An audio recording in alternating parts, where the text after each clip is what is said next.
ఈ శంకు పువ్వుల్ని పేస్ట్ చేసి ఆ పేస్ట్ కానీ లేకపోతే లిక్విడ్గా చేసి ఆ లిక్విడ్ కానీ స్కిన్ పైన కనుక అప్లై చేసుకుంటే స్కిన్ డ్రైనెస్, చాలామందికి డ్రై స్కిన్ వచ్చి బాగా ఇబ్బంది పడుతుంటారు కదా, ఆ డ్రై స్కిన్ని ప్రత్యేకంగా తగ్గించడానికి ఈ శంకు పువ్వు పేస్ట్ కానీ ఆ లిక్విడ్ కానీ అద్భుతంగా పనికొస్తున్నదని 2021 సంవత్సరంలోనే రీసెంట్గా పోలాండ్ దేశం వారు ఈ స్కిన్ డ్రైనెస్కి శంకు పువ్వు అద్భుతంగా పనికొస్తున్నదని వీళ్ళ నిరూపించారనమాట.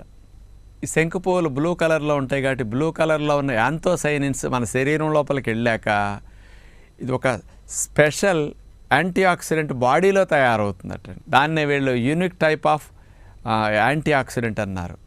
ఇదేం చేస్తుందంటే ఫ్రీ రాడికల్స్ని బాడీలో బాగా తొలగించడానికి, దీర్ఘ రోగాలు రాకుండా రక్షించడానికి యూనిక్ టైప్ ఆఫ్ ఈ యాంటీ ఆక్సిడెంట్స్ బాగా ఉపయోగపడటానికి ఇందులోది మెయిన్ రీజన్ అంటున్నారు అన్నమాట.